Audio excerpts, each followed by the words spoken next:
Hi and welcome everyone. I'm Brian Hansen and I'm the Associate Director here at the Buffett Center, and I welcome you to our talk series on human rights, a series in which we have looked at a number of human rights issues. And today we're very fortunate to have with us Geoff Robinson, who's a professor of history at UCLA, and he's going to talk about his book, If You Leave Us Here, We Will Die, How Genocide Stopped in East Timor. Obviously a very important topic.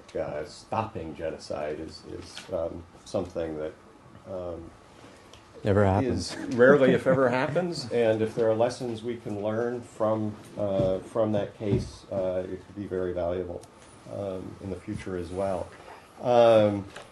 Like I said, Jeff's a professor of history at UCLA.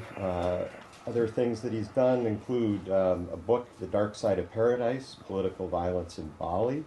Before UCLA, he was 6 years at Amnesty International's headquarters in London. And from June to November 1999, he served as a political affairs officer with the United Nations in Dili, East Timor. So he brings to this talk not only an academic perspective, but also personal knowledge from on the ground. It's great to have you here. Please join me in welcoming Geoff. Thank you very much for that warm introduction, and thank everybody here for coming. I wish there were such lively turnouts at my own university when I spoke. So I do genuinely want to thank you for coming out on what in Los Angeles we would regard as some kind of national catastrophe. I want to clarify, though, before I begin, that I'm Canadian, so this is just like coming home, except that in Canada we have a healthcare system.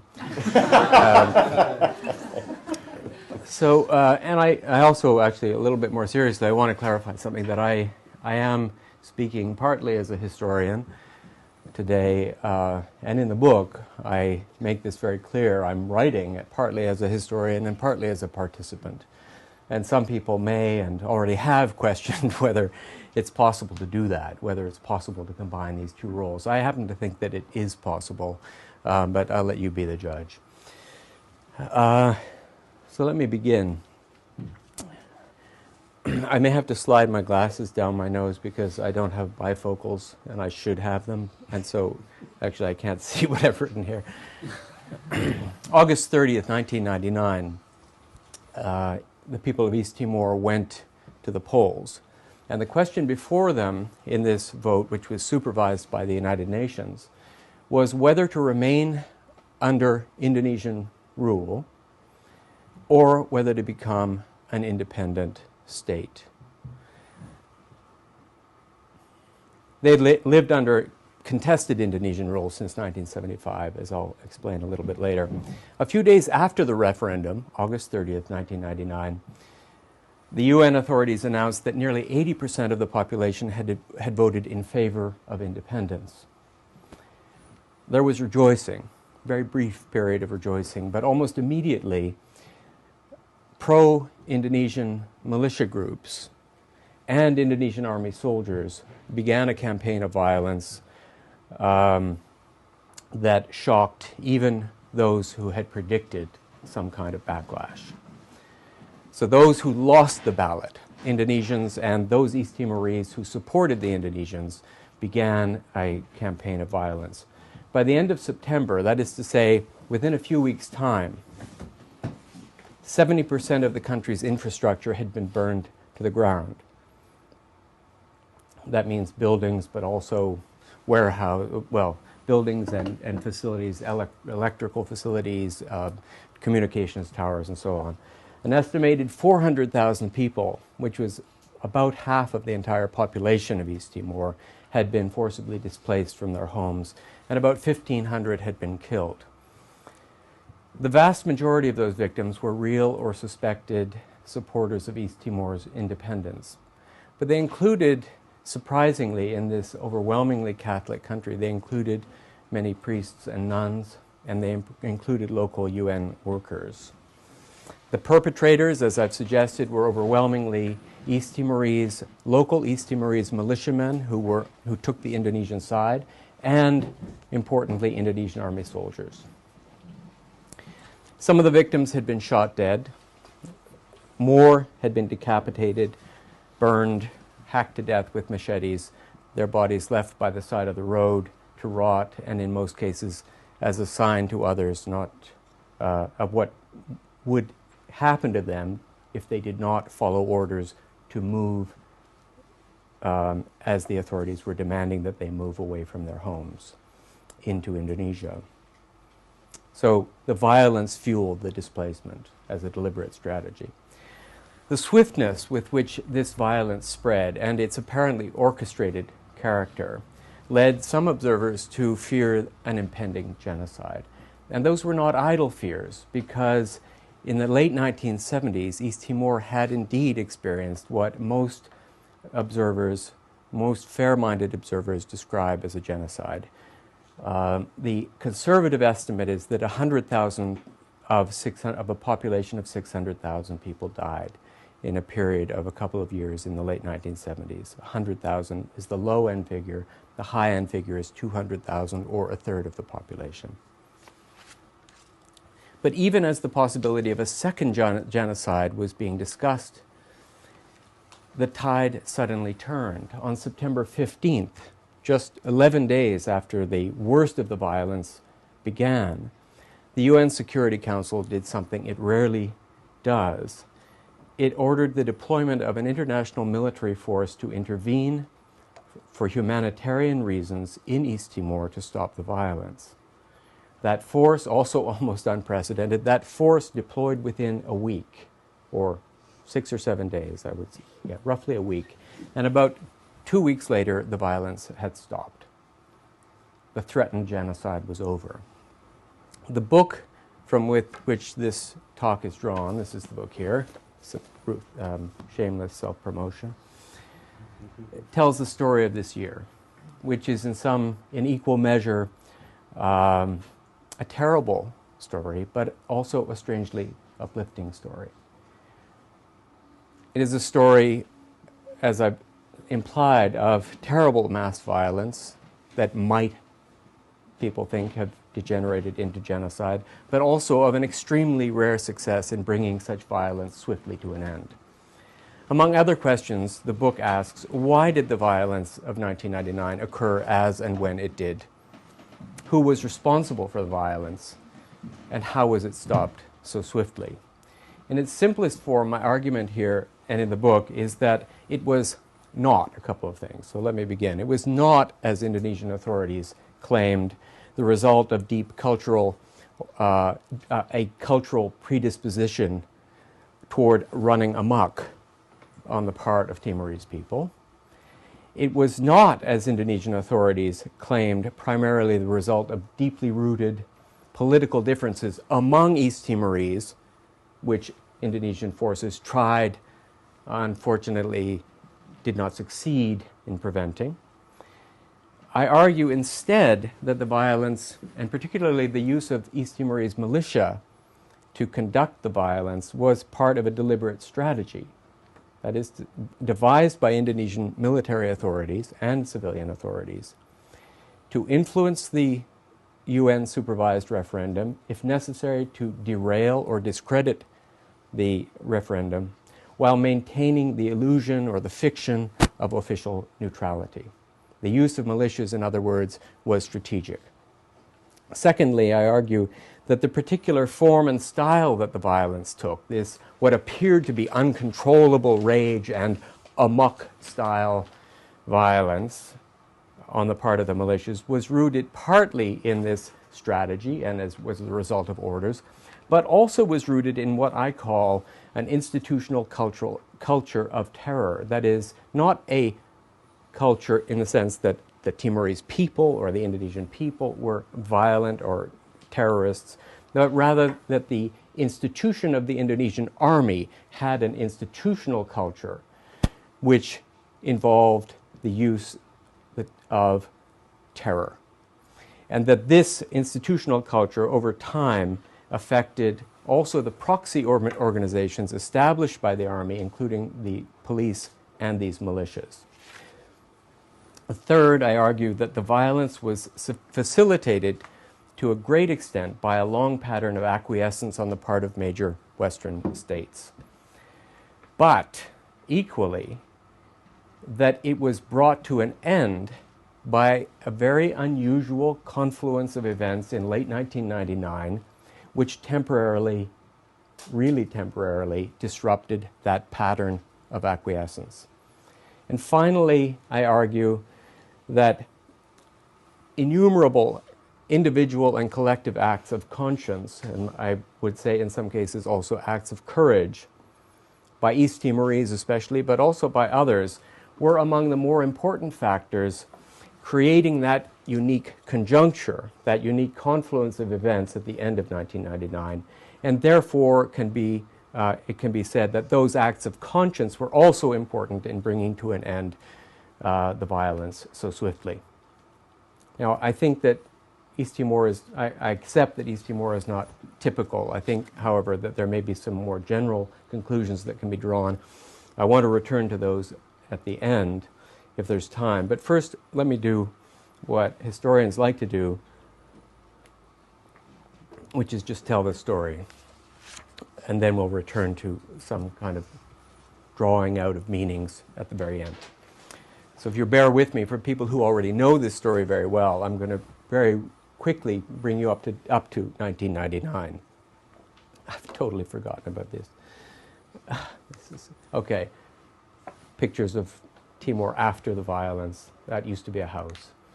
That's a close-up of a militiaman. You can see his machete, and you can't see it because of the color, but wrapped around it is a cloth which is red and white, the color of the Indonesian flag. And the emblem on his T-shirt is also the Indonesian flag. Red and white were the colors of the pro-Indonesian militias. There's Indonesia. You can see right down there is East Timor. You get a sense of how small Timor, it's now called Timor-Leste, but how small East Timor is and its relationship to all that is yellow on this map, which is the giant country of Indonesia. So let me carry on here with the return to the history a little bit. For roughly 3 centuries, East Timor, then called Portuguese Timor, was a colony of Portugal.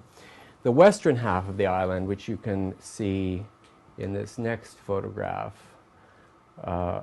image, where is that little thing I'm looking for? Yeah, the western part of the island of Timor was a Dutch colony. And after 1949, when Indonesia became independent, West Timor became part of independent Indonesia. East Timor remained part of Portugal. It continued to be a Portuguese possession. That arrangement began to unravel in 1974 when Portugal began to disengage, try to get rid of its colonies. That disengagement on the part of Portugal gave rise to the growth of political parties inside East Timor, including a nationalist party called Fretilin and a more conservative party called the UDT. The Portuguese essentially abandoned East Timor, and then there was a struggle between Fretilin, largely between Fretilin and UDT, over who would become the governing power in East Timor. There was a civil war, a brief civil war in 1975 between the Fretilin and UDT. And at the same time, Indonesia began to mount covert cross-border raids into East Timor. And in that context, Fretilin declared East Timor's independence in late November 1975. 7 days later, just 8 days after Fretilin declared independence, Indonesia invaded. December 1975. The following year, Indonesia formalized its annexation of East Timor. It declared East Timor its 27th province. Interestingly and importantly for the future history of East Timor, Indonesia's claim to sovereignty there was never accepted by the United Nations, and so it remained an open legal issue for all of the next 25 years. And also important, the people of East Timor, supported in large measure by the Catholic Church, but also by its independence army, Fretilин's armed wing known as Falintil, these two forces, the church and Falintil, put up a remarkable resistance to the Indonesian occupation for the full 24 years, despite Indonesia's overwhelming size, East Timor's tiny population, and the fact that they were being soundly defeated militarily through much of that time.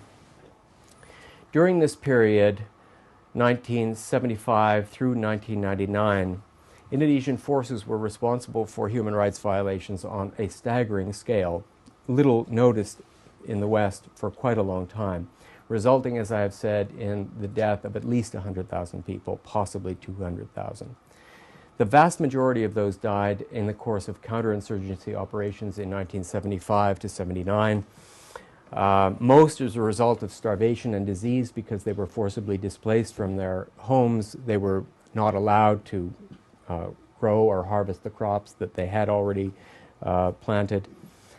But many also through deliberate execution, aerial bombardment, or as a result of torture. Those who were best placed to prevent this tragedy or to end it once it had begun, notably the United States, the United Kingdom, and Australia, instead actively lent their support to Indonesia at East Timor's expense. The December 1975 invasion, you like that document? No text, really. Yeah.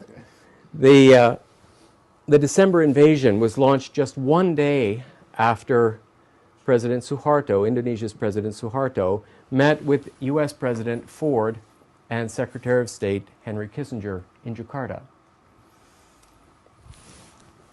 Very unusual to have such a meeting in Jakarta one day before a major invasion. For more than 25 years, the transcript of what was said at that meeting between Suharto, Ford, and Kissinger was so heavily censored, in the official parlance, sanitized. This is the sanitized version of the document that was released under the Freedom of Information Act, showing the conversation between Ford, Kissinger, and Suharto. This is one of a 14-page document, and I can assure you all 14 pages look exactly the same. So for many years, this was what we had to work with. Oh my God, I'm sorry, is that my phone or somebody else? Shame on you. Say. So that's what we had to work with. And meanwhile, for some 25 years, Dr. Kissinger was saying that East Timor was not discussed at this meeting. They were talking about China and important things. And then in 2001, the document was released in uncensored form, happily for historians, not so happily for Dr. Kissinger, who was revealed to have been lying. Indeed, East Timor was discussed for quite some time. This is only one of the pages, but there are 3 full pages of conversation. That document reveals that both Ford and Kissinger gave repeated assurances to Suharto that the United States would understand if Indonesia deemed it necessary to take drastic action in East Timor. Kissinger said on the page that's before you, there was no objection made to the fact that this something would happen in East Timor. It was rather, how do you go about it? And Kissinger said, it is important that whatever you do succeeds quickly. We would be able to influence the reaction in America if whatever happens after we return. This way, there would be less chance of people talking in an unauthorized way. Kissinger also gives advice at the top, paragraph 45, I believe it is, that if you construe this as an act of self-defense, you'll be able to circumvent the law, the U.S. law, against the use of U.S. weapons for the invasion of a foreign territory. So Kissinger is providing the arguments to Suharto to allow him to carry out an invasion by saying, well, if you construe it as an act of self-defense, this is a country of 230 million people at the time, roughly, invading a country of 600,000 and construing it as self-defense, under Kissinger's suggestion. In the years after the invasion, the pattern continued. Successive U.S. administrations, Democratic and Republican, funneled hundreds of millions of dollars in economic and military aid to Indonesia. And other countries did very similar things. I won't dwell on that. Under these circumstances, one might have expected East Timorese to think that human rights law, human rights norms, human rights mechanisms, the entire UN apparatus that was supposed to be enforcing it was a joke. That the UN was toothless and unhelpful. But the reality, strangely, was very different. Starting in the 1980s, East Timorese, especially younger East Timorese, began increasingly using the language of universal human rights to push their demands, speaking of their demand for independence as a human right, but also highlighting the various human rights violations and talking about them with reference to the specific treaties and covenants that constitute the body of accepted international human rights law. So they appropriated this language quite consciously and used it to push their case, and it worked. Over time, especially after the notorious Santa Cruz Massacre of November 12, 1991, in which some 270 young people, and I mean young, I mean junior high and senior high school students, were killed by the Indonesian army in a cemetery, East Timor began to win the notice of a much wider portion of the population, and solidarity groups began to emerge, both secular and religious, supporting their demand for independence, but also attention to the human rights problem there. And then, further increasing East Timor's profile, in 1995, two East Timorese, the Bishop Bello, and a longtime Fretilin leader, José Ramos Horta, jointly won the Nobel Prize for Peace in 1995. And yet, in spite of this increasing profile, the clamor of criticism at home and abroad, Indonesia steadfastly refused to consider any change in its position on East Timor, and it largely got away with it. And the reason was simply that it continued to have the support of the most important, the most powerful states in the world, the United States, the UK, but also regional powers like Australia. Virtually no state of any importance was prepared to stand up and intervene against Indonesia in these matters. Interestingly, all of this began to change in May 1998, when a rising storm of protest inside Indonesia and a serious economic crisis forced President Suharto to step down after more than 30 years in power. In East Timor at this time, thousands of people took to the street, emboldened by the fall of Suharto, took to the street and began to demand independence and to reject a proposal that was then being discussed under UN auspices for East Timor not to become independent, but to have special autonomy, some kind of expanded powers, but still under Indonesian rule. East Timorese said no. No to special autonomy. We want independence. Now is the time. Then, interestingly, in January 1999, and here we come to the year that matters, the new president, Suharto's successor, B.J. Habibie, proposed something that until then had been unthinkable, and that was that East Timorese should be permitted to vote on the question. This almost sounds Canadian. It's so polite. Why not let them express their view? Would they like to be part of Indonesia or not? And if they don't want this special autonomy package, let them go. That was Habibie's proposal. That decision set in motion the events that would ultimately lead to East Timor's independence, but along the way also to the terrible violence of 1999. Habibie's proposal to consult East Timorese shocked a lot of Indonesians, and none more so than the Indonesian army, the high command of the Indonesian army. The army regarded the retention of East Timor as an article of faith. And yet they didn't feel, under these circumstances at that moment, that they could openly oppose this idea. And so instead they began to strategize about how to influence the result of the vote and how, if necessary, to derail or to discredit the vote. And a central part of that strategy was the mobilization of militias. You see some of them pictured here.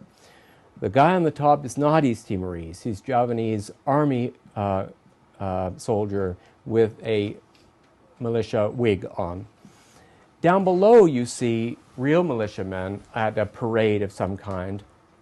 They look innocuous enough, except that if you know Indonesian, you can see that the slogan on the back of that t-shirt says, "With autonomy, the blood will trickle.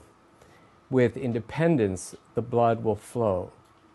So these kinds of slogans threatening extreme violence in the event that independence came became part of the strategy. It was a strategy of terror, and it was not simply done in the form of T-shirts and slogans. Militias, within a matter of months, more than 2 different militia groups had formed. They were armed with red and white regalia, with machetes, with homemade weapons, but also automatic weapons and rifles of various kinds. They had names like Red and White Iron, Live or Die for Integration, and so on. And it was, as I've implied here, it became immediately clear that these militias were involved in a deliberate campaign of terror against those they suspected of being supporters of independence, which was most of the population. It also became clear that they were backed by the Indonesian army. The Indonesian army not only trained and supplied these militia groups, but as I've suggested in that, by referring to that top photograph, army soldiers were themselves dressed up as militia members. In most cases, according to the testimonies that I've gathered, army members were inserted into militia groups in order to provide some kind of backbone to the militia, to make sure that people did what they were supposed to be doing, and to get people in trouble. People who didn't go along with the program obviously got in trouble. One of the more notorious militia members was this fellow, Eurico Guterres. He's pictured here at the head of a rally of militiamen that's setting out from the governor's palace in downtown Dili. At the end of this day, his men had attacked and killed refugees who had a bunch of pro-independence supporters who had taken refuge in the home of a prominent citizen. They had attacked them, dragged them out of the house, and killed 12 of them at his instigation. At about the same time, about 50 people who had taken refuge in a Catholic church in the district town of Likisa were attacked by these kinds of militiamen. Eurico Guterres was there as well. They were attacked. Moderate estimate is that 50 people were killed in that one attack. These kinds of things were happening in early 1999. And it was well understood at the time that this was a campaign intended either to derail the whole idea of the referendum or to make it impossible for anybody to vote freely and fairly. But there were other impediments as well to the prospects of a free and fair vote, a ballot. One of these impediments came from the United States government. I discovered this disturbing fact at a working dinner on Indonesia policy with Secretary of State Madeleine Albright in late February 1999. Geoffrey Winters here was at that meeting as well. He can decide whether what I'm saying is true or not. I discovered there were a lot of things that happened at that meeting, but one of the things that I learned in a conversation after the dinner was, well, one of the questions I asked after the dinner was why it was that U.S. officials, I'm sorry, I shouldn't have posed it that way. What I learned both before the dinner and was confirmed at the dinner was that U.S. officials were looking for a way to avoid a ballot. They did not want a free vote on this question. And I asked them after the dinner, because it didn't come up in a way I could ask about it during the dinner, why they didn't support such a vote. And the answer was that their Indonesian counterparts in the Indonesian Foreign Ministry and the army didn't like the idea. That was the reason for the U.S. position. Another influence on policy appears to have been that a gentleman whose name will be familiar to some of you, Paul Wolfowitz, happened to have been invited to the same dinner because he had been an ambassador to Indonesia in the 1980s, and he was asked his opinion about East Timor, and he was of the opinion that all of the problems in East Timor had been the consequence of East Timorese tribal infighting. They're very tribal, he said, and the Indonesian army had solved these problems, and therefore it was inappropriate to have a vote because East Timor would then return to tribal warfare. As I recall, and Geoffrey can remind me if I'm wrong, I said that he was wrong. And then the meeting closed, and I have never been invited back to a dinner at the State Department. Anyway, against this unpromising backdrop, the United Nations brokered an agreement with Indonesia and Portugal to conduct a referendum on this special autonomy proposal. That is, would East Timorese accept this proposal of special autonomy under Indonesian rule, or would they reject it? And this agreement was known as the May 5th Accords, and it called for a vote to be held sometime in August. Now, that part of the accord, the May 5th Accords, seemed too good to be true. That was unbelievable to East Timorese, that they were actually going to be able to vote on this question. But there was another part of the agreement which was terribly flawed, and that was the agreement on security. Under the agreement on security, all responsibility, complete responsibility for law and order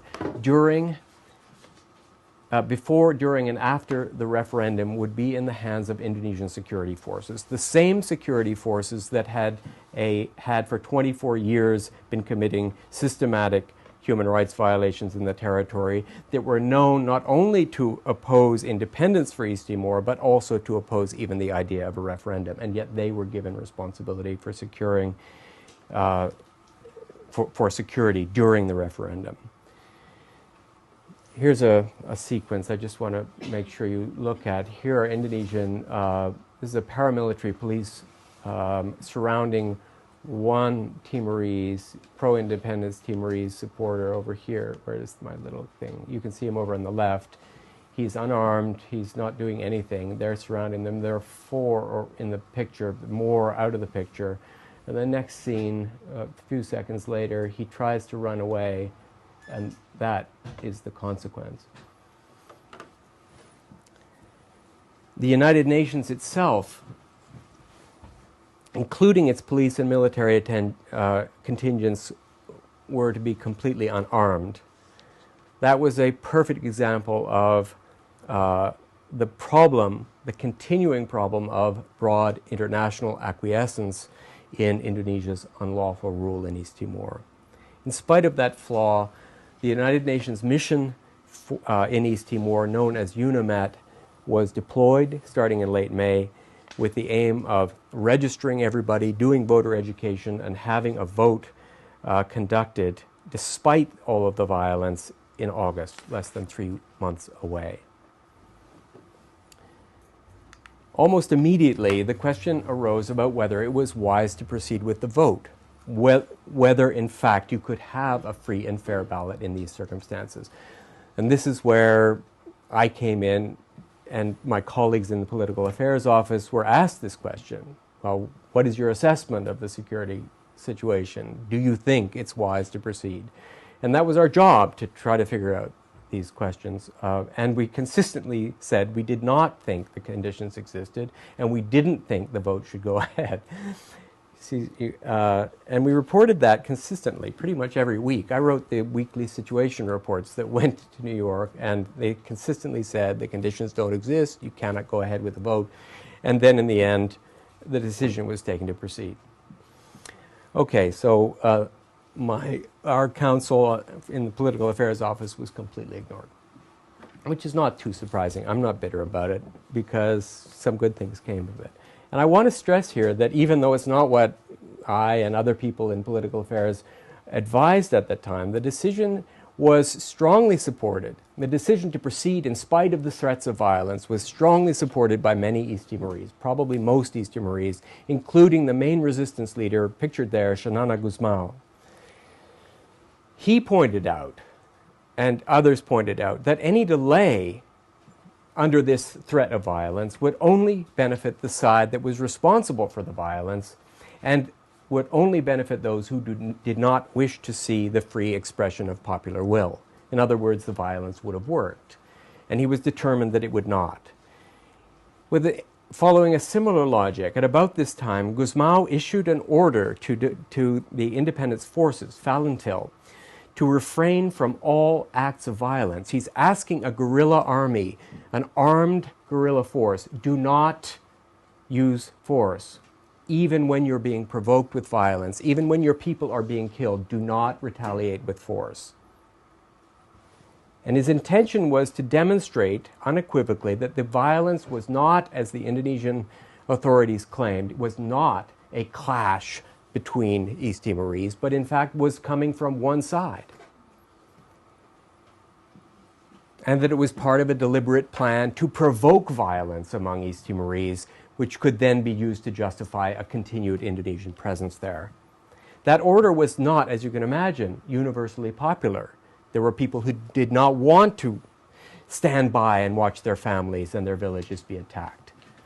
But it proved to be a crucial decision. It clarified the political and the military situation, and it won the independence movement a great deal of credit with international observers, with key states, and with the UN, which later on, as I'll describe in September, when things really went south, was a critical fact. This is one of those acts of conscience, one of those acts of courage that I'm talking about that was critical in changing the situation in September.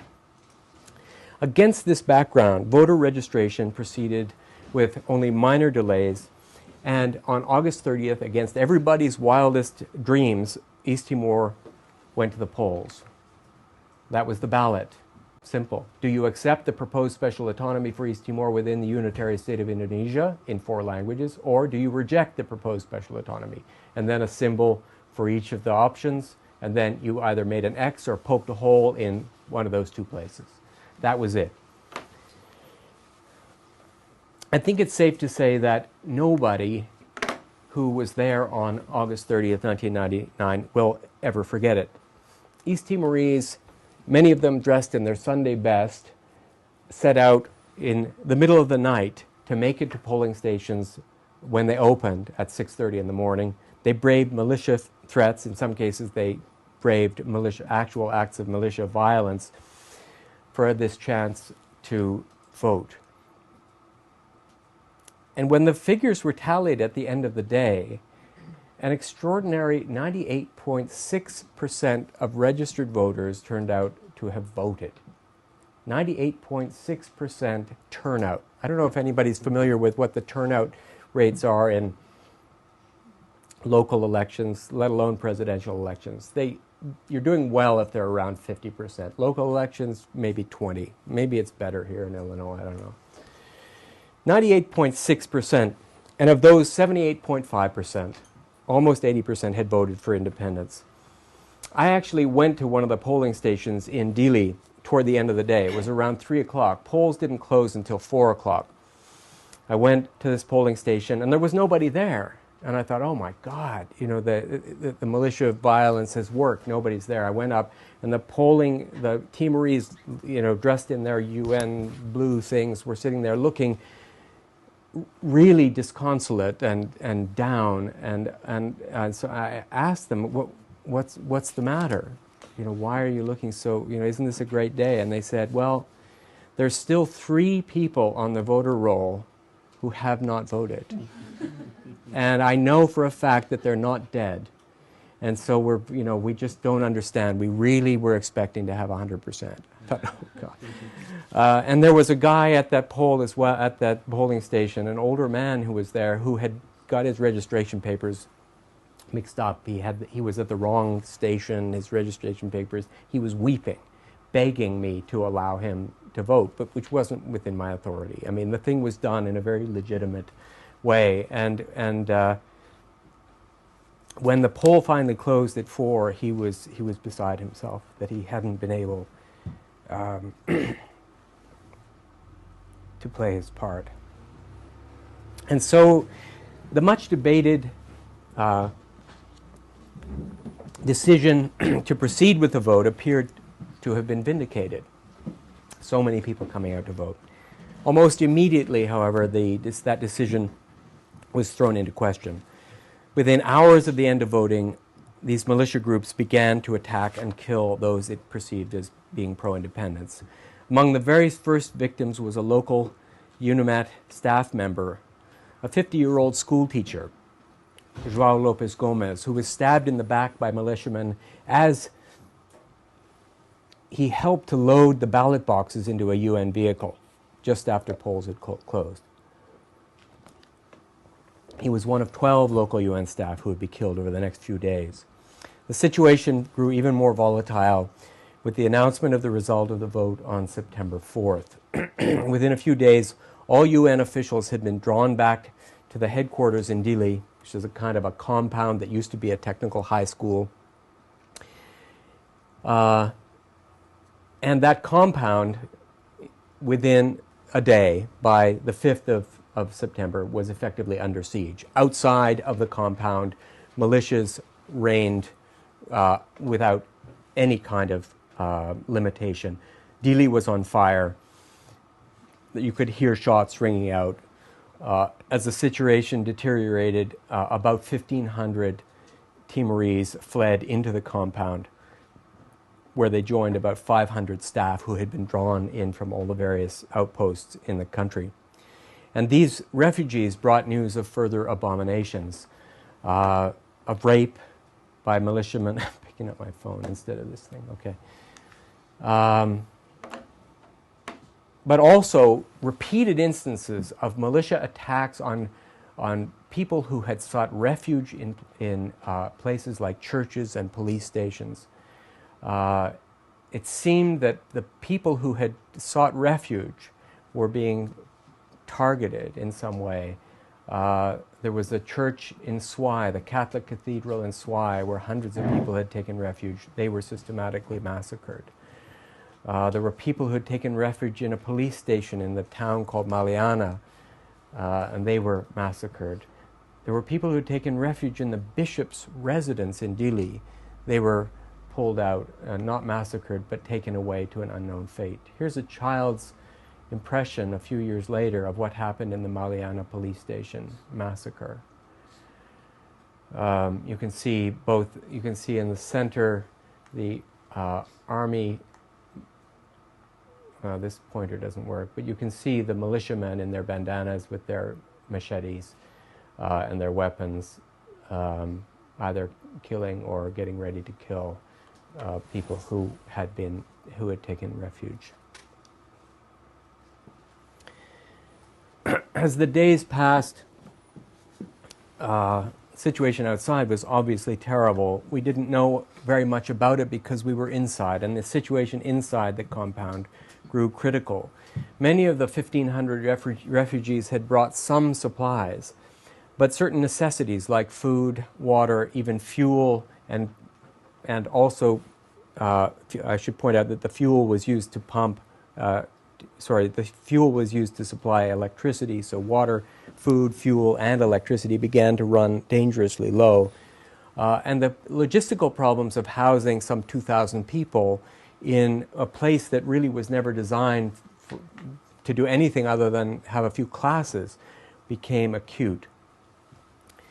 Without any doubt, though, the worst day was the bishop's residence after it was sacked by the militias. The worst day in the compound, without any doubt, was September 8th. That evening, the head of the UN mission in Dili, Ian Martin, announced that all UN international staff would be evacuated to Australia that night, effectively leaving the refugees and local UN staff to their fate. 4 of us in the Political Affairs Office were given the task of conveying that news to community leaders within the UN compound. Maybe because we spoke languages people could understand, I don't know.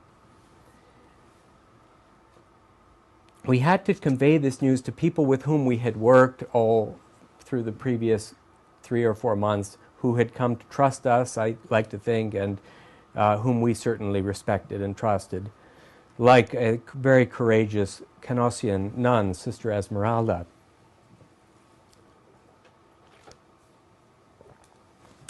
We sat in our office with these people, Sister Esmeralda and 2 others, and we could not, for some time, find the strength to speak. And I'm not ashamed to say that each of us, as we tried to speak in turn, could not continue because we began to cry. And we did that because we knew that these people, our friends, and the 1,500 other people outside would almost certainly be killed if we left and when we left. We knew that because we had seen what had happened in all of these other places of refuge, that by taking refuge, people had identified themselves as targets. But that conversation with Sister Esmeralda gave us the strength to do something we hadn't immediately thought of, which was to fight the evacuation decision. And so immediately after the meeting, we delegated one of our number to approach the head of the mission, Ian Martin, and to convey our view that the decision to evacuate was wrong and that we would not go.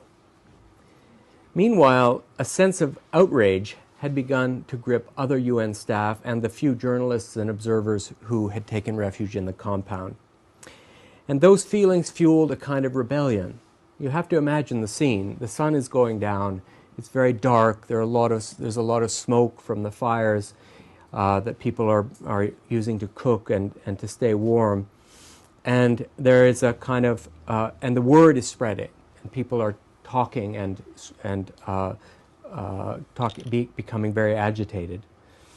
By about 9 p.m.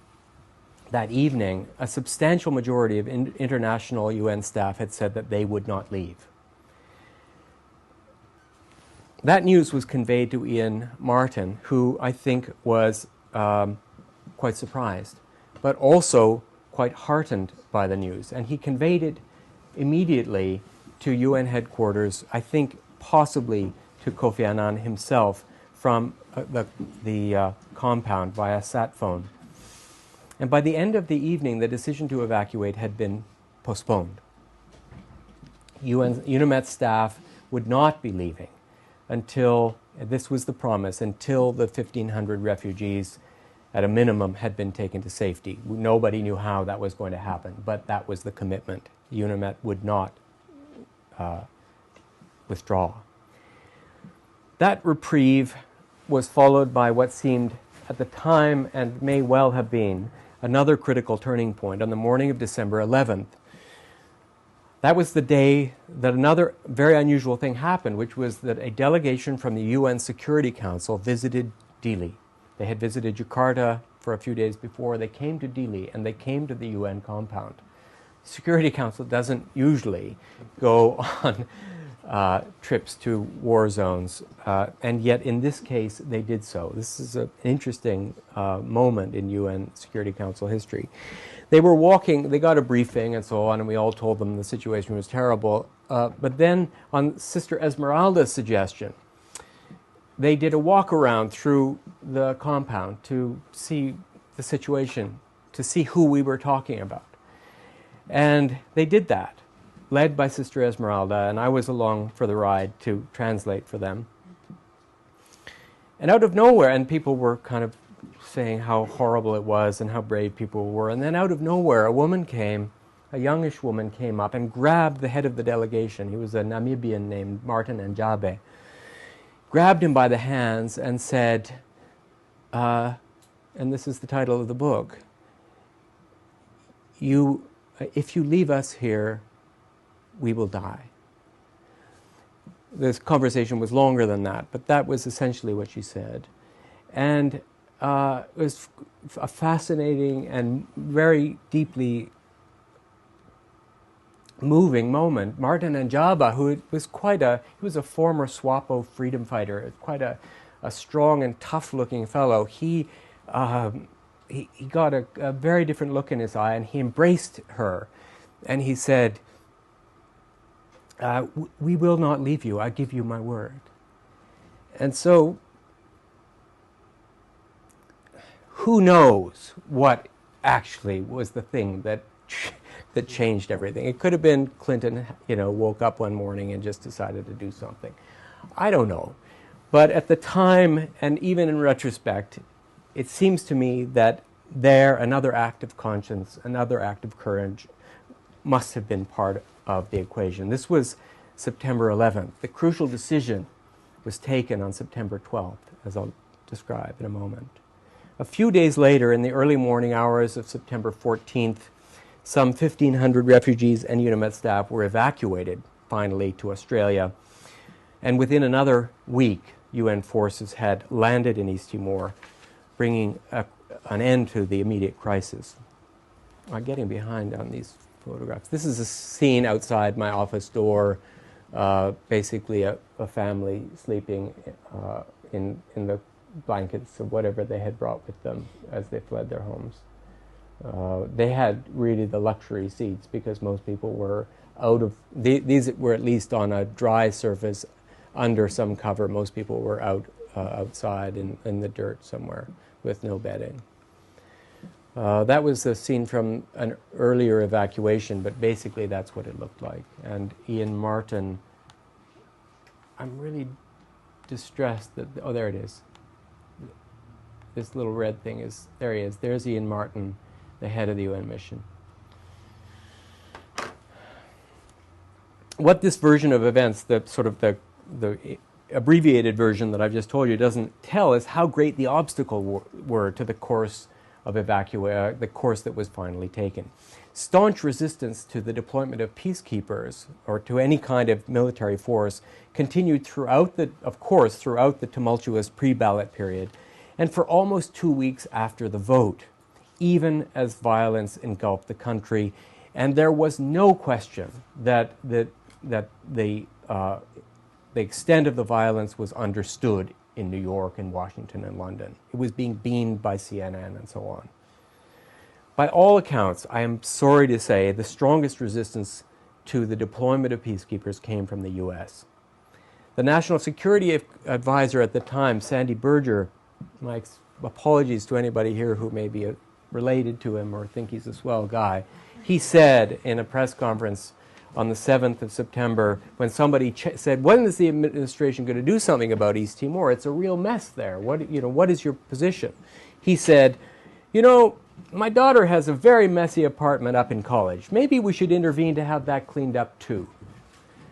That set off, that was the kind of moment that people, the editorial writers in the Washington Post and the New York Times were sort of waiting for, in a sense. It was so incredibly stupid and so out of touch with the reality that they immediately began to bombard the administration with very strong and harsh editorials, a series of editorials, and unified in their call for the U.S. to intervene. It's a story I could tell about Admiral Dennis Blair, which I'll leave till later. Let me simply say that finally, amid mounting public outrage, not just there, but in Australia and Portugal and the Netherlands, all across Europe, some parts of the United States, in the UK, incontrovertible evidence of official complicity in this worst of the violence, and interestingly, some very forceful diplomacy by Kofi Annan, the Secretary General, key governments and institutions finally took steps to rein in the Indonesian army. I'll skip the details. I only want to emphasize that the critical turning point came on September 12th, which was September 13th in Dili, when President Clinton declared finally that the U.S. was ready to support a military intervention.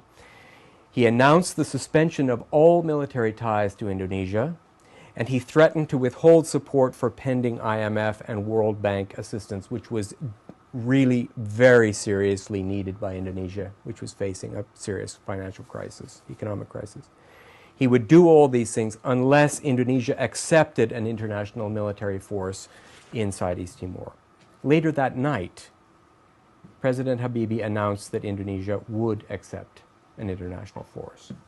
2 days later, the Security Council authorized the deployment of such a force under Chapter 7 of the UN Charter. Again, very unusual to invoke Chapter 7 of the UN Charter. Very unusual for the Security Council to agree on anything, let alone the deployment of a military force into a situation which some people described as as an internal matter. So one has to ask, in view of the long history of complicity from the moment of Kissinger's meeting with Suharto, Kissinger and Ford's meeting with Suharto, all the way through these 24 years, their complicity in Indonesia's unlawful occupation of East Timor, we have to ask why these key states, and also I should say the IMF and the World Bank, changed their position in mid-September 1999 and agreed to the deployment of a military force they had so long resisted and which in the late 1970s they hadn't even contemplated. The answer, I believe, lies, as I said at the beginning, in a unique, albeit temporary, confluence of events and trends in 1999 that marked that moment decisively from the situation in the late 1970s. A couple of things. First of all, the decision to intervene was undoubtedly the result of the presence of international media and for international UN staff on the ground in East Timor. Now, this is terrible to say, but I think it is true that without the graphic television images, and perhaps even more importantly, without the possibility that foreigners would die, it is quite unlikely, in my view, that key states would have acted as they did. The interesting thing about the UN mission was that it had people from all countries, and suddenly you found that there were that national states were interested in their people who were on the ground. The Canadian Broadcasting Corporation wanted to talk to me. Somebody else wanted to talk to the Americans. Radio France wanted to talk to the French. And in each case, back home, people were saying, our people are under threat. What is the government going to do about it? So it became an issue because foreigners were in danger. Not sadly, depressingly, but very familiarly, not because East Timorese were dying. Second, the decision was also influenced, I think, by the existence of a long-standing network of religious and secular advocacy groups, some of which had existed since the late 1970s. These groups already, before things really got bad, already had good access to national and international decision makers. International, I mean within the UN especially. When the violence began, they did not have to begin at square one. They didn't have to start explaining the story. Everyone in the State Department, in the Canadian Foreign Ministry, the Australians, so on, they knew the story. And the people, these interlocutors from these solidarity groups, had access to them. They were also capable, in most cases, of mobilizing large-scale demonstrations, huge demonstrations in Portugal, in Australia, especially, and in the UK. And interestingly, Portugal and Australia ended up being Australia against its will, and Portugal, because it had a kind of a guilt complex, because it had abandoned East Timor, becoming quite forceful in pushing, agreeing to this intervention. So the second thing is this long-standing network of NGOs, essentially. The third thing, I think, is that the decision was shaped by what I call the workings of historical memory. And particularly the memory of not so recent at the time UN failures in very similar circumstances, particularly Rwanda and Srebrenica. Rwanda 1994, genocide in Rwanda, the massacre of some 7,000 men in Srebrenica. In both of these instances, the United Nations had either established a safe area or had forces on the ground, had people had an opportunity, in a sense, at least, if not to stop a genocide or to prevent the thing entirely, at least to do something. And yet, in both cases, with some marginal exceptions, utterly failed to do so. From the beginning, interestingly, from the beginning of this mission in East Timor, Rwanda and Srebrenica were on the minds and on the lips of virtually everybody in New York and Dili. Everybody was saying it. I said to the head of mission, I don't claim any great perspicacity, everybody was saying, I said to the head of mission at the beginning, what if this compound becomes filled with refugees? What if this is Srebrenica too? And Ian Martin, because he didn't want to go there, said it's not going to happen. And the truth is that it sort of did happen. The difference in this case was that in both Srebrenica and Rwanda, there were some armed UN forces. In this case, there were none. And in an odd way, I think that may have been one of the reasons that this was different. We can talk about that.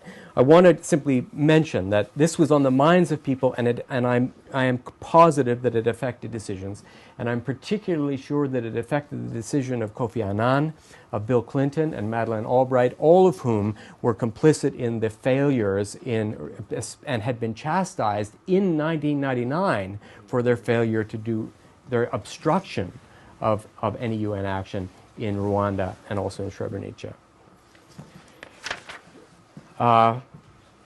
Fourth, I'm getting toward the end, so bear with me. The decision to intervene was also affected, I think, by a significant, if short-lived, change in prevailing international norms, something most people don't really want to pay attention to. But there was, for a brief period in the late 1990s, it can be recalled, an unusual openness to the idea of humanitarian intervention, international humanitarian intervention.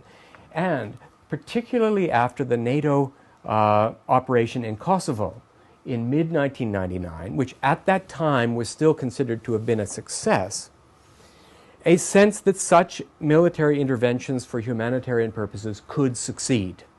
So you have to remember the moment. September was just a few months after Kosovo. There was this optimism about the possibility of international humanitarian intervention, and that affected the decision to do it. And in fact, there were polemics about it. People said, if you're going to do it in Kosovo, why not in East Timor? It was a hard question to answer. And finally, as I've alluded to, all of these effects were accentuated in my view, by the countless acts of conscience and courage, especially by East Timorese, that moved many others, non-Timorese, and inside East Timor, to do whatever they could to bring an end to the violence. I think this cannot be underestimated. Jean-Ana Guzmao's decision, his insistence on non-retaliation, Sister Esmeralda's acts of conscience, the woman who approached the UN Security Council head, and even, if I can say it, the UN staff refusal to leave. These were the kinds of decisions that started to kind of weigh on people's mind. It made it, I speak only from personal experience, and also from the experience of every single person I've ever spoken to about this. It made a difference in how one calculated or thought about what ought to be done. It's impossible to model it or measure it, but it's no less real for that. That's why I am no longer a political scientist, because I like to dally in things that cannot be measured. A few words by way of conclusion, and then I'm going to stop. There's the Australian-led interventionary force. There's Jean-Ana Guzmao and Kofi Annan. Some more graffiti. I said at the beginning that I recognize that East Timor is in some ways a unique case, but I think there may be some lessons or some more general conclusions about the dynamics of mass violence and genocide to be drawn for the. I just want to mention four. There are more in the book, but let me mention these four. The first is, in some ways, most obvious. It poses a serious challenge to the view, which still lingers, that political violence and genocide are somehow natural byproducts of immutable ethnic, religious, or social tensions, or of certain cultural predispositions to the use of extreme violence. Oh, those are very violent people. Oh, the Filipinos, they're so violent, etc. In my view, a far better predictor of mass violence is whether it receives political and logistical encouragement from state authorities. Very simple. If violence is a state strategy, you'll see it. If it's not, it's less likely. Second, even though these strategies and decisions of state leaders are, as I've just said, quite important, I think that obviously doesn't explain everything. I think the East Timor case suggests that this kind of violence can also be shaped in important ways by institutional patterns within the military of any state and in those organizations that work closely with them, like police forces and militia groups. That is to say, to return to what I said at the beginning, institutional cultures may contribute to violence, may shape its character, even in the absence of an explicit command or order. People come to know what to do in a certain circumstance, and so they do it. It's a kind of, well, let me leave it at that. The third thing is that I think East Timor's story underscores the potential importance of international organizations, laws, and norms in stemming mass violence. Now, many critics contend, and I think it's especially true in this country, there's this idea that the UN and human rights law and human rights norms are really kind of a joke, and they don't have any teeth, and they can't be enforced, and why does anybody bother? But I think the history of East Timor in the last quarter of the 20th century really raises serious doubts about that cynical approach. I think it's clear, it shows that human rights law, norms, and mechanisms are not meaningless. In fact, they can inspire did inspire great courage and did bring about historical change, including helping to prevent and stop what may have been a genocide. Finally, and relatedly, the case of East Timor, I think, serves as a useful reminder that even where the powerful political and economic forces appear to make mass violence and genocide unstoppable, in the right circumstances, individual and collective acts of conscience can make a difference. And it is that, I call this the contingent quality of genocide. It's that contingent quality of genocide that leaves room for hope that when they appear inevitable, something might yet be done to stop them. And so I conclude. Thank you very much. Sorry if I went on a little long.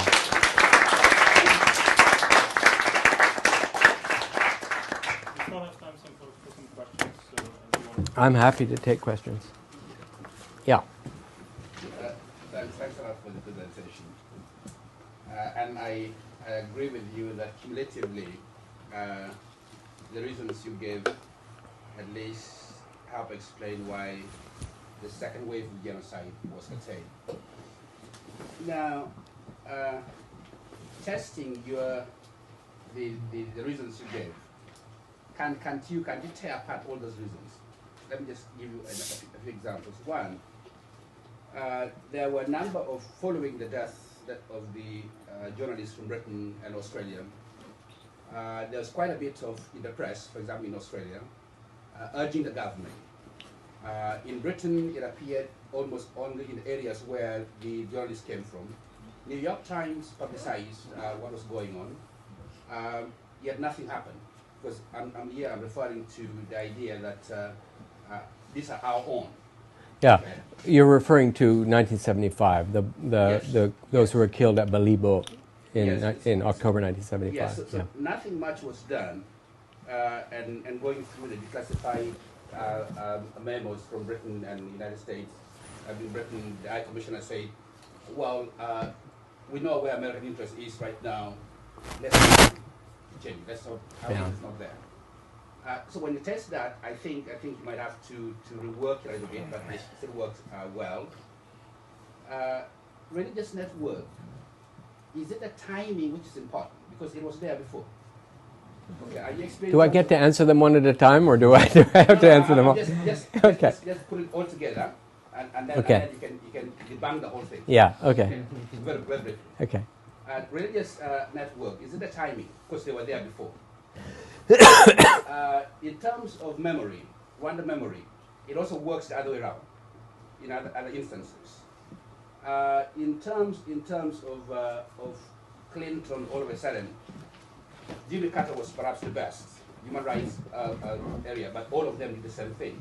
What I'm asking here is, did you find evidence reading the same material that actually tend to challenge your conclusion? The same ones, looking at journalists, looking at... Yeah, let me, it's an interesting question, and let me, without talking for too long, because I want more people to talk, I just give a few answers. The level and the degree of media coverage in the period of the first genocide, 75 to 79, was, and even with regard to Balibo, when some foreign journalists were killed by Indonesian forces, was really not comparable to the scale and immediacy of the coverage in September 1999. And in particular, after the invasion of 1975, foreign journalists were basically not allowed. There was a period there certainly for the 5 years of the genocide, when it was impossible to go except on a guided tour. So it's a very different situation. You had, the first genocide was one in which there was virtually no independent media or international presence, and that was enforced by the Indonesian army with the complicity of world powers. By contrast, in 1999, you had between 1,000 and 2,000 journalists and international observers on the ground. First time ever. This was completely unprecedented, and frankly, I don't think the Indonesian army knew how to deal with it. And they were constantly, and of course the technology was different, so that they could beam things immediately through satellite and so on. The religious networks, yeah, it partly has to do with timing. When I say, I mean, the networks I'm talking about are not only religious. It's not just that the Catholic Church was there. I'm talking really more about human rights organizations and human rights networks, which really only come into their own in the 1980s, or actually you could even say after the Santa Cruz Massacre of 1991. That's when they really take off. But even the Catholic Church is an interesting case, because until 75, the Catholic Church was overwhelmingly conservative. Its priests were mostly Portuguese or some other foreigners. So it was not a reliable reporter of human rights abuse. But then, then in 1975, the church was essentially abandoned by Rome. And the priests, it was East Timorese catechists who became priests and who basically reinvented the East Timorese Catholic Church and made it into, adopted something closer to a liberation theology approach. And so that the church itself underwent a transformation, so that by the time 1999 came along, it was well associated, it was clearly associated with the independence movement. Clinton, I have no illusion that Clinton made his decision on the 12th purely because he was haunted by the memory of Rwanda.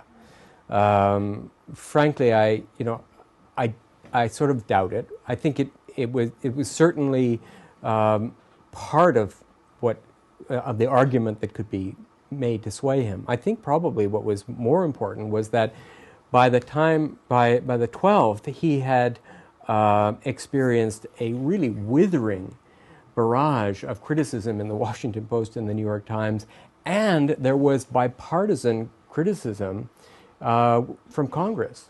He was hearing it from all sides, and he was hearing it from the Catholic Bishops' Conference. He was hearing it from liberals and conservatives both, and he must have sat down with somebody and said, "What what are we going to this is intolerable." So politically speaking, essentially the argument of the case of Clinton is that the acts of conscience and the acts of courage, the demonstrations, the media coverage, and so on, actually changed his calculation of what was politically sustainable. All through the previous period, it had been possible to survive politically because it didn't really get in your way. And so for a moment, it changed the political calculus. The measure of just how temporary it was, though, came within a couple of months, because although immediately after, at the time, everybody and his brother was calling for an international criminal tribunal and calling this genocide and a pattern of crimes against humanity and so on, and 6 different bodies, including several UN bodies, have actually called seriously for an international tribunal to try those responsible. Support from the US and from the UK and Australia basically dried up within a few months. And so, guess what? It hasn't happened. There has been no trial, and not a single Indonesian army officer has been successfully prosecuted for any of those crimes that were called crimes against humanity. Yeah, Jeff. I actually follow on that last point, but first a comment. I went back and looked at my notes of the Albright dinner. Yeah. And something you didn't mention here, but you mentioned at the table, was you were actually, my notes say, you were calling for, you recall that the whole reason for the dinner was Madeleine Albright was going to the region, right? Yeah. So this was input on her trip to the region, what issues ought to be prominent. And you had said that there ought to be a presence. You were already calling for a presence very early on. Not exactly a peacekeeping force, but you were calling for a shift in policy, and then that's what. Yeah, I wish I had access to your notes when I was writing my book. But anyway, I suppose I should have looked at my own notes. Yeah. But yeah, I think it was fairly obvious to people.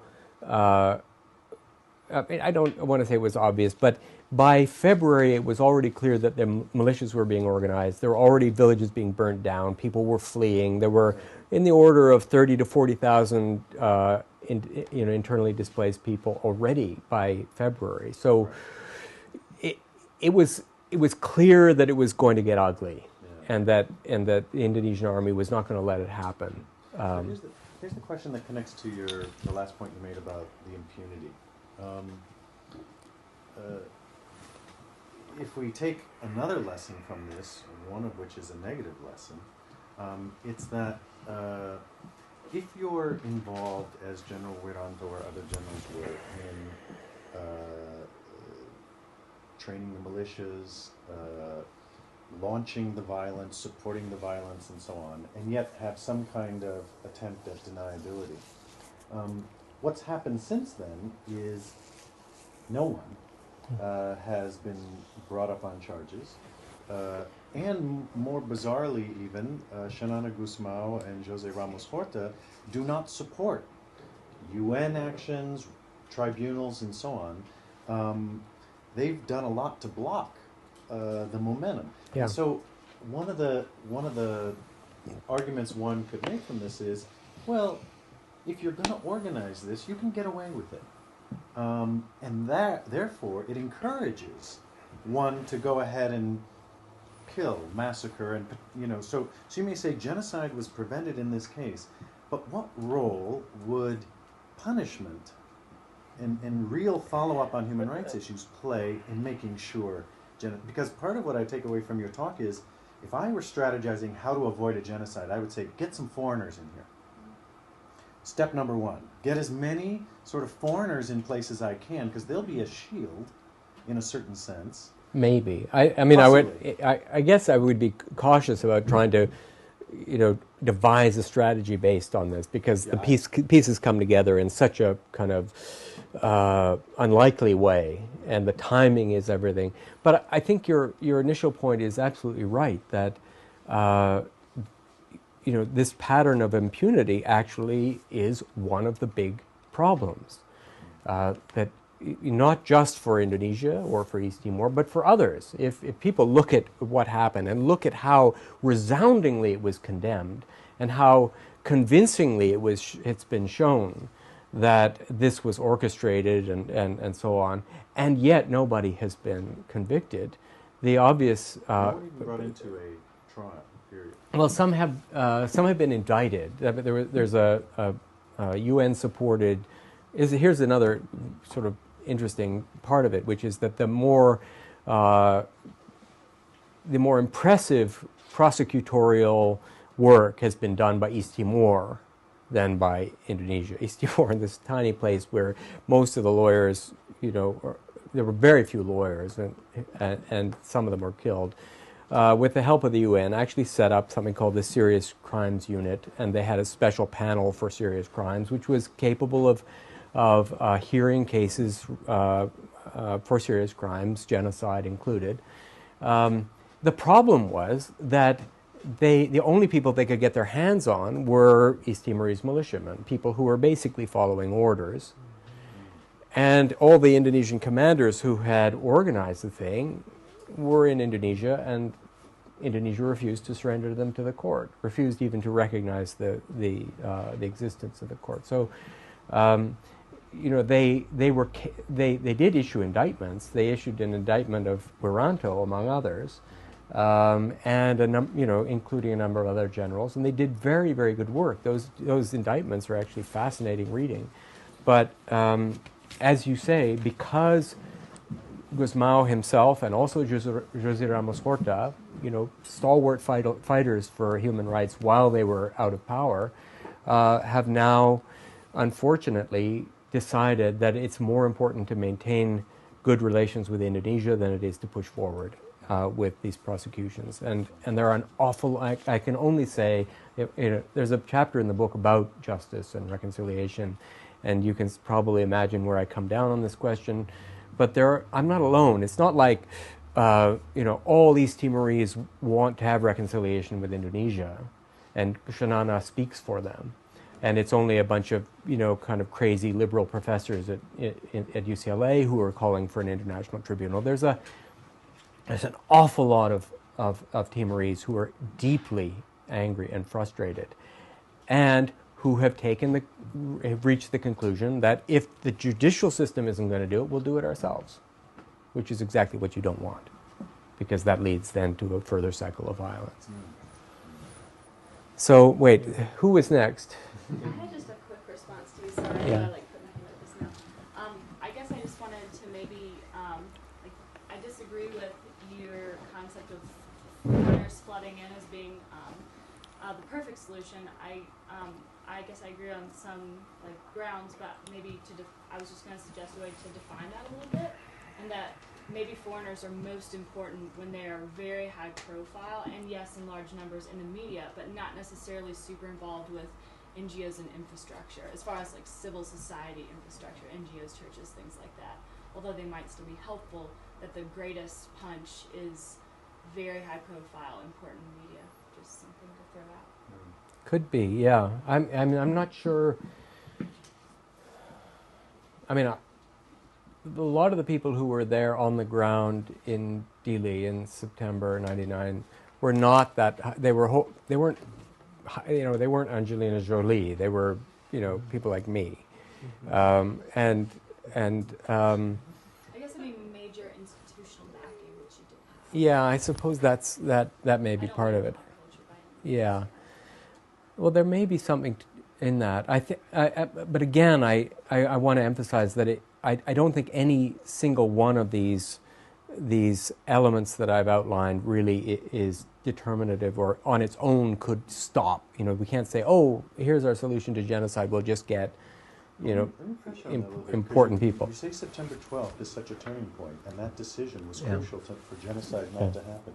If you take out the fact that, say you guys had already left on September 9th. Well, it's an interesting thing. It just seems your presence was crucial for the changing of the decision. It could be so. It's hard to know. We actually, this is quite interesting. We had a discussion about this with the head of the mission just after the 8th of September, when that terrible evacuation was forestalled. It was only forestalled for 24 hours, but then it was postponed further. And we had this discussion that the following day, Ian Martin, who used to be the Secretary General of Amnesty International, so he knows about human rights. It's not like he's completely oblivious to these things. He said, well, I think it would be, I think we should, provided we can take care of the refugees, as you've suggested, then we still should remove the UN presence. And that will be a really big public relations, blow to the Indonesians, which will have a profound impact. And I was in the room, and one other Canadian, it turns out, was in the room, and we pleaded with him. We said, no, you don't understand. The presence of UN international staff here is much more important than their departure. We depart, there's one moment on CNN when we depart, and the story's over. And then what happens, nobody knows. So it's, there's something to be said for it. I don't want to, I suppose I think that it's a little more complicated than there just being some people there. Undoubtedly, it was important. You're going to need to close in 10 minutes. Two more questions. Oh, I don't want to choose. Okay, you've had your hand up a lot. We haven't talked about the role of oil in East Timor. I want to also mention how important foreign countries wanting to secure the oil reserve that Timor has, especially given that Australia now has quite a few deals. Yeah. Interestingly, one of the reasons that Australia was keen to support Indonesia back at the time of the invasion and thereafter was that they saw an opportunity to work a deal to control the oil that lies between Australia and East Timor. I might even be able to show this on the slide. But if you look at the reasons, for example, why the United States supported or allowed or facilitated Indonesian invasion, I don't think it was because they thought they were going to get oil out of it. There's plenty of oil in Indonesia. Their calculation was really more along the lines that Suharto is our friend, he's an anti-communist. This is only 4 or 5 months after the so-called fall of Saigon. We're not interested in we're not interested in dissing our anti-communist friends here. He's the guy. He's our man in Southeast Asia. Let him do what he wants to do. It's probably going to be over in a week. This is what the calculation was. Of course, they thought, just do it, get it over with quickly, and there may also have been some, there are aspects to the U.S.-Indonesia relationship, strategic and so on, but trying to get hold of something in East Timor was not the issue. For Australia, in 99, yeah. In 99, Australia, I haven't talked about it much, but Australia essentially had to be dragged kicking and screaming into this position of supporting an intervention. And then in the end, it took a lead. It actually led the intervention. And what was interesting about this turnaround was that they immediately then began, once East Timor had secured something like independence, they immediately began to claim control over the oil and mineral resources in the area here that's called the Timor Gap between Australia and Timor. And they drove a very hard bargain and tried to, get the lion's share of the oil on the grounds that they had already negotiated with the Indonesians and therefore had prior claim to it. And to their credit, and with a bit of good fortune and some help, the Timorese fought back and argued back and managed to get a somewhat better deal. So there's significant oil reserves there, and Timor now does have some kind of hope of having some resources. But the real question will be, as in a lot of oil-rich places, whether these resources are going to be used fairly and whether they'll generate corruption and all these kinds of questions.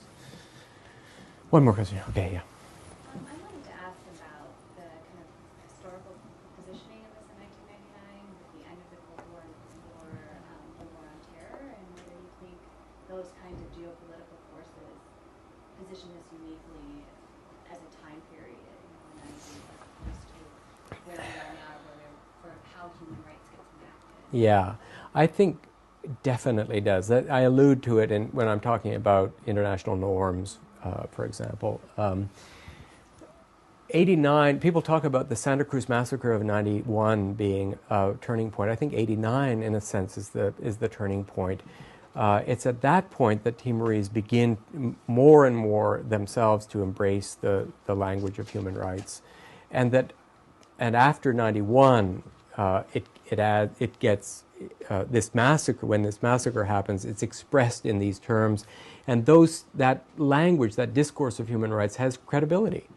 The 90s, even though, of course, it wasn't the dominant discourse or anything like that, it was a very credible and forceful language at that time.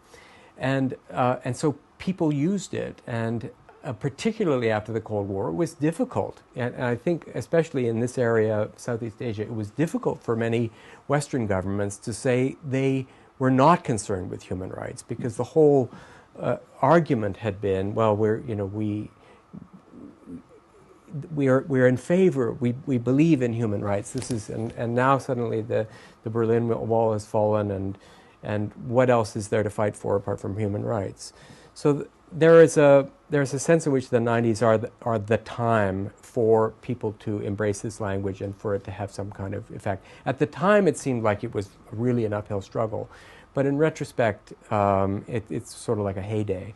1999, of course, for reasons that I described, you see Srebrenica, in a sense, leading to a stiffening of resolve that leads to a stronger military response in Kosovo. This in June 1999, and then the sense that, oh, it worked in Kosovo, maybe we should do it. Maybe one of these sort of regional alliances, which is what the UN intervention force in East Timor was. Maybe something like that will work in this case. But with the war on terror, all of that thinking, and the good name of humanitarian intervention is basically gone. It's impossible to have this conversation about humanitarian intervention and imagine there was a time when people favored it. When nice liberal people favored it. So it is very much of its moment in the late 20th century, and that's another reason, among many others, why I would caution against trying to take anything that happened in East Timor and try to reenact it, because we're not in the late 1990s anymore, and you might have a bunch of people in the line of fire in a UN compound somewhere, and people wouldn't give a darn. Before we thank Geoffrey Robinson for his talk, I want to mention two things. Next week on Tuesday, we have a talk about Haiti at 7 p.m. In Hardin Hall, and there's some flyers here if you want to pick them up. And two is we have the book for sale if you're interested. So please join me in thanking Geoffrey Robinson. Thank you.